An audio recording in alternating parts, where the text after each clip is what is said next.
Estamos de vuelta hoy en Cátedra Médica y Cátedra Médica cada lunes tiene un programa especial que es a Los Catedráticos, programa que busca pues fortalecer todos los conocimientos en temas muy puntuales. El día de hoy, a propósito del Día Mundial de la Audición 3 de marzo, pues estamos debatiendo el tema de la salud auditiva a propósito del Día Mundial de la Audición. Y Jessica Echavarría, Catiusca Santana y Carlos Torres pues tienen el papel de disecar este tema. Fuera de cámara, se habla de algunos diagnósticos que se etiquetan tempranamente. Se dice, bueno, este niño es autista. Y entonces, pues, estos niños se tratan como autistas, se empiezan su andadura en los diferentes programas que a pesar de ser muy escasos, pero bueno, comienzan un tratamiento, comienzan unas terapias y entonces ocurre que al tiempo nos damos cuenta que ese muchacho no escucha. ¿Es frecuente esto, doctora? Eso es muy frecuente y el problema básico radica en cuando yo como especialista quiero tratar yo al paciente yo sola y se me olvida que esto es multidisciplinar. Si yo encuentro un paciente con un trastorno de la conducta, porque lo identifiqué yo, vino a la consulta porque le dolió un oído, yo soy la responsable de que ese paciente yo lo derive a neurología y que le haga las evaluaciones y de paso ese después lo mande al psicólogo y que se hagan las evaluaciones en conjunto y que el niño tenga un buen desarrollo. Pero muchas veces el niño llega donde ti porque ya está cursando con una terapia, porque está diagnosticado como autista, pero cuando tú lo revisas tiene líquido en los oídos. Tú dices, no, pero y el líquido ya está incluso ambarino, o sea, bien oscuro, que tiene tiempo ahí. Y tú dices, ¿y por qué no se hicieron las evaluaciones auditivas pertinentes en su momento? ¿Cuál es el origen normalmente de ese líquido que usted dice que tiene ese caso o esos casos que se han identificado? ¿De dónde viene ese líquido? Muchas veces ocurren inflamaciones del oído, lo que llamamos otitis media, que como una secuela durante el proceso de curación deja líquido contenido. Ese líquido es autolimitado a 6 semanas. Ese líquido se autolimita en 6 semanas, pero en algunos casos se queda. Y al quedarse, se va cambiando su color, su aspecto y las secreciones pueden tornarse más espesas. Eso hace más difícil de que se pueda ir por sí solo y necesita que la intervención del médico, del otorrino en este caso. Pero el niño no va a dar ningún síntoma, eso no duele. Lo único que va a dar son síntomas auditivos. El niño se aleja, escucha los equipos más altos, habla más bajo, no atiende cuando se le habla, puede comenzar a tener problemas en la escuela, incluso en la ganancia de aprendizaje, en la reproducción de ellos, y no se dan cuenta a veces hasta que es tarde. Y eso le pasa a muchos niños, porque antes, entre los 3 y los 5 años de edad, son muy frecuentes los episodios de otitis media, pero que como se acompañan de procesos gripales, se le olvida que el oído está parte del proceso del sistema respiratorio del niño. Claro. Entonces no revisan los oídos o simplemente ven que tiene moquito por la nariz y al no darle seguimiento a ese problema del oído, pues quedan esas secreciones ahí contenidas. Correcto. Jessica Echavarría, pediatra. Vemos que una buena parte de los problemas auditivos pues se dan en los pequeñines. La visita al pediatra de los niños pues es una constante hasta los 18 años en nuestro medio. Hay otros países donde se llevan hasta los 18, hasta los 21 años. Pero bueno, ese papel que juega el pediatra en la evaluación general incluye también el oído. Sí. ¿Por qué tenemos tantos casos? ¿Es porque no es tan frecuente la visita de nuestros niños al pediatra o es porque los pediatras no revisan adecuadamente las vías auditivas? ¿Cómo es el caso? Bueno, hay que revisar, en cada visita se debe revisar, aunque sea porque vaya que se dobló un dedito, hay que realizar una revisión integral, incluyendo un buen interrogatorio de su neurodesarrollo, de cómo está hablando, de qué te dicen en el colegio, dónde se sienta adelante, se sienta atrás, y también realizar un examen físico del oído.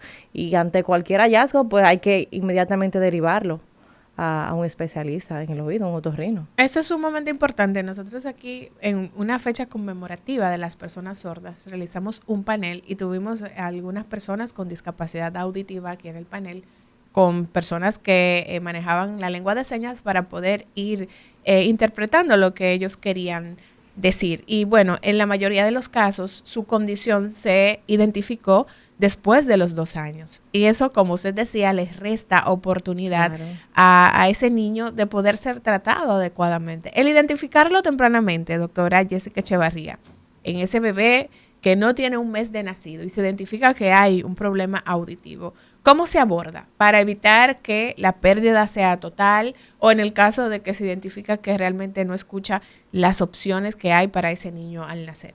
Pues inmediatamente hay una sospecha, una prueba alterada, ese niño inmediatamente se va a otorrino. Inmediatamente, el mismo día.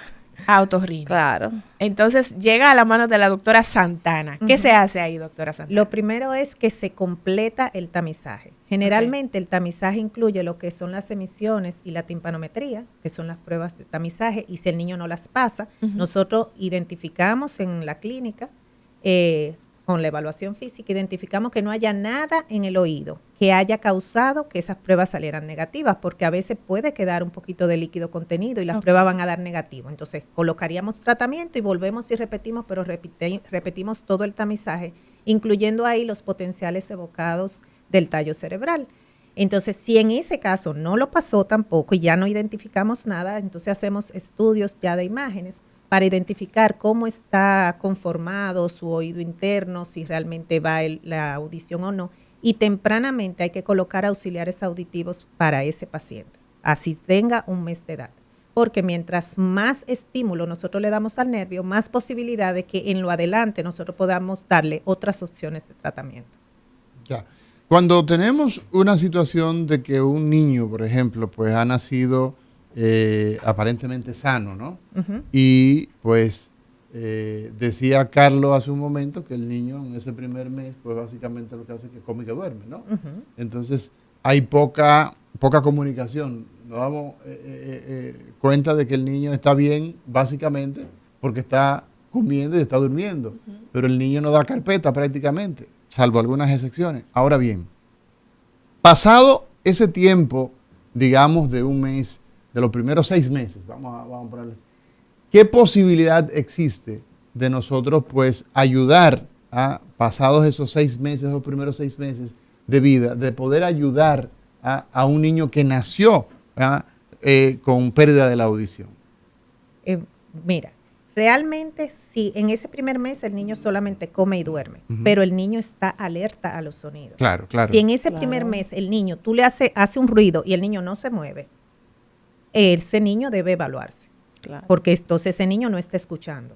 Desde que el niño nace, ahí en el cunero, los pediatras le hacen pruebas y identifican que el niño sí escucha, porque tú aplaudes fuerte y el niño se mueve. Espanta. Claro. El niño se espanta. Entonces, no es solamente que el niño come y duerme.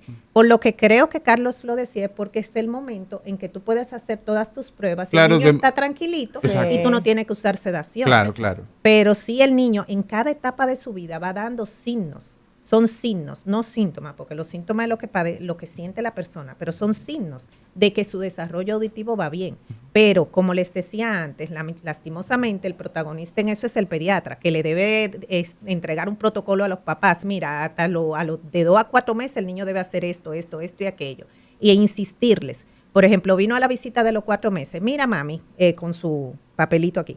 Mira, mami, ya el niño hace esto, sí. El niño hace aquello, sí. El niño hace lo otro, sí. Un checklist. Sí. ¿Por qué? Porque de no hacer así, hay cosas que se pueden pasar y son muchos niños que ellos ven. Claro. Entonces, tenemos que involucrar aquí a los padres. Y la educación hacia los padres y la población general es fundamental. De hecho el primer pediatra que tiene el niño es su papá y su mamá. Su papá y su mamá. Son los que se dan cuenta. El cuidador del niño es el que se da cuenta. Pero de las cosas que recuerda que aquí en el país no todos son estudiados. No Sí, todos sí. son despiertos, porque algunos son estudiados, pero no son despiertos. Y otros son despiertos y no son estudiados. Ajá, entonces muchas veces ignoran esos signos de alerta. Sí.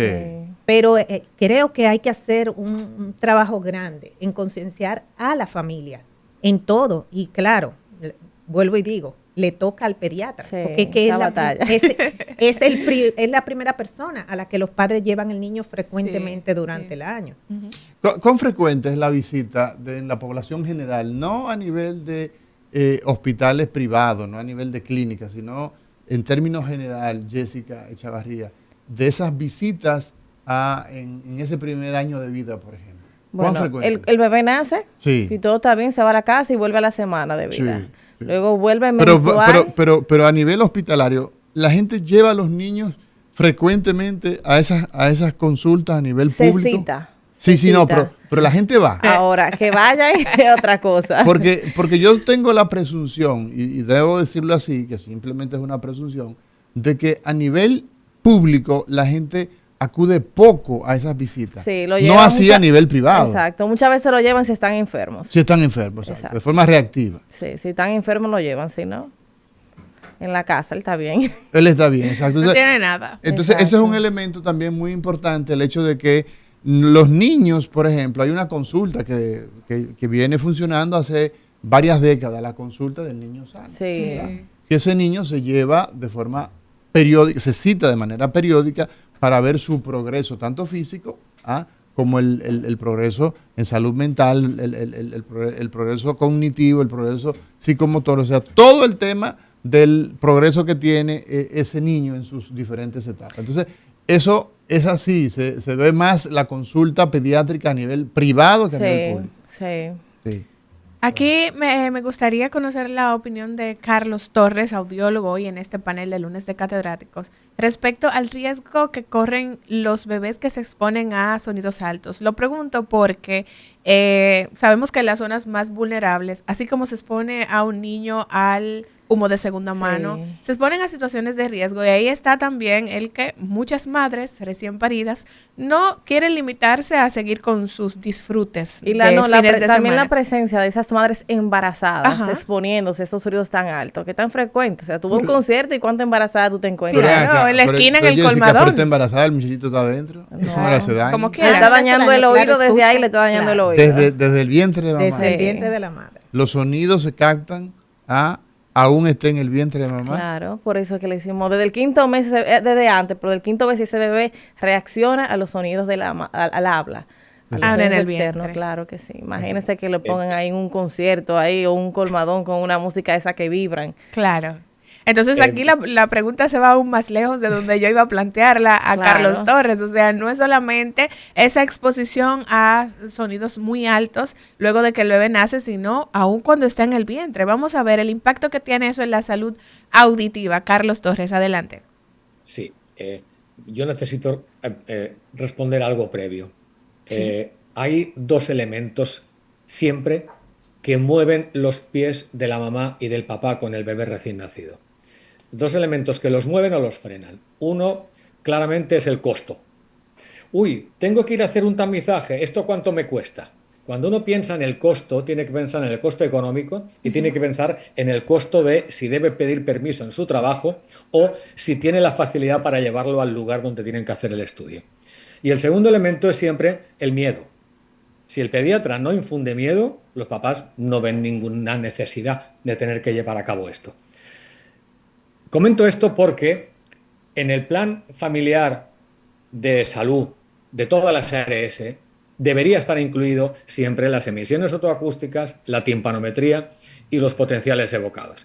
Los dos primeros estudios, las emisiones otoacústicas y timpanometría, sí están incluidos. Los potenciales evocados, lamentablemente, hay 3 ARS que están allí como de pendejas, escondiéndose y ponen todo tipo de problemas para poder llevarlos a cabo. Sí. De modo ilegal, prefiero decirlo ya en este momento. Sin embargo, así está la cosa porque eso supone un costo que algunos padres no dan.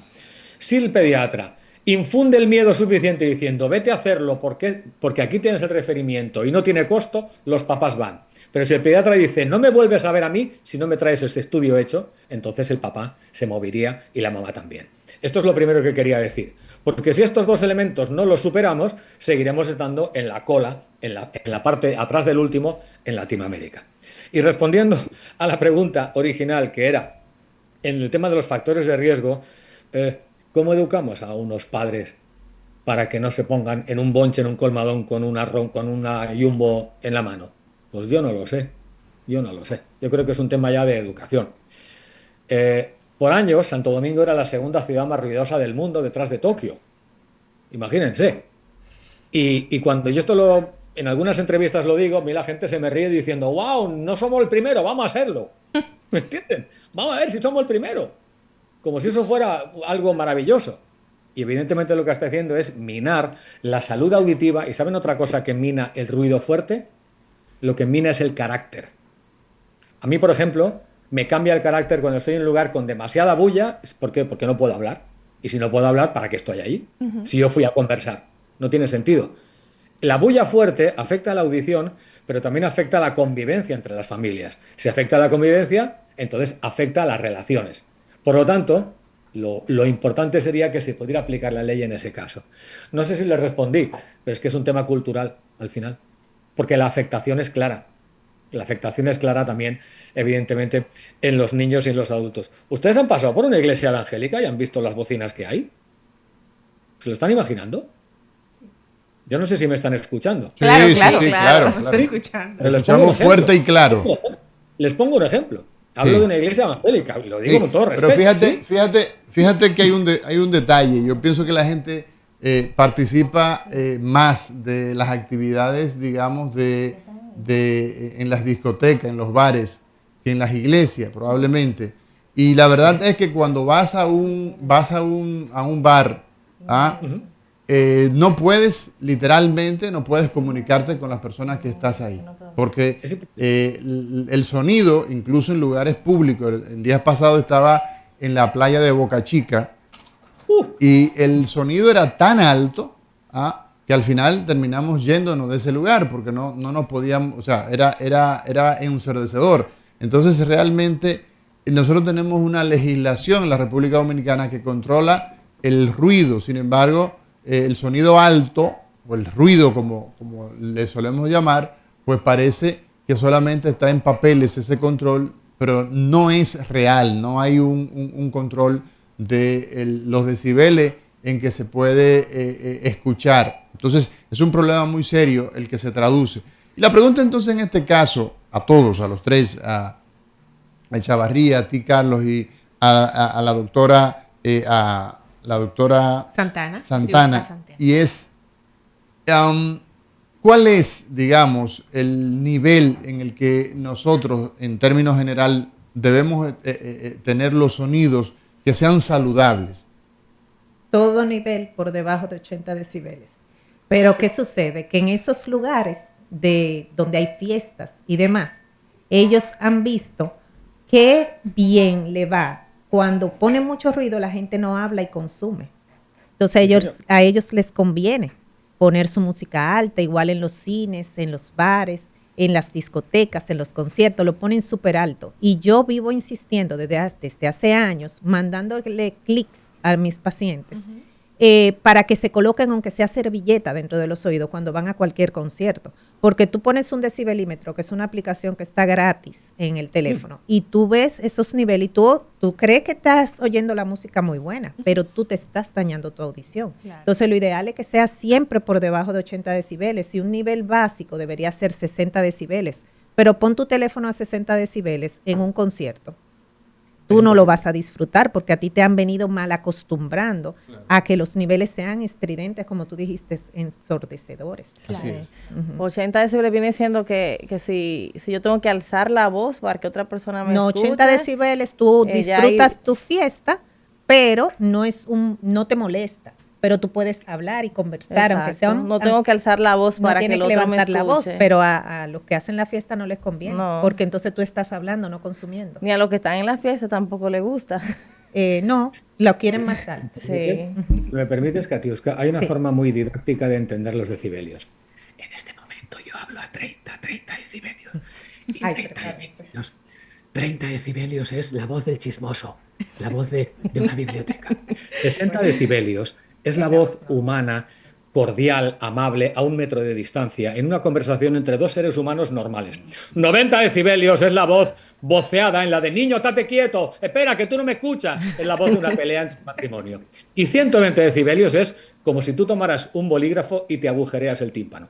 ¿Se ha entendido? Sí. Hayan visto ustedes los 4 niveles. Por lo tanto, ya no lo sumes. Es el normal y 90 es la voz de una pelea o, perdonen, la voz en una escuela pública dominicana porque hay tanto ruido afuera y los niños no callan que el profesor está todo el día así. Bueno, señores, excelente la manera en que nos ha reproducido los diferentes decibeles. Señores, nos vamos a una pausa. Hoy conversamos sobre la salud auditiva, cómo prevenir los problemas auditivos, cómo diagnosticarlos y tratarlos. A Katiuska Santana, otorrinolaringóloga, la doctora Jessica Echavarría, pediatra, y Carlos Torres, audiólogo, de parte de la audiología. Así que ya volvemos en breve. Cátedra Médica, porque la salud merece respeto.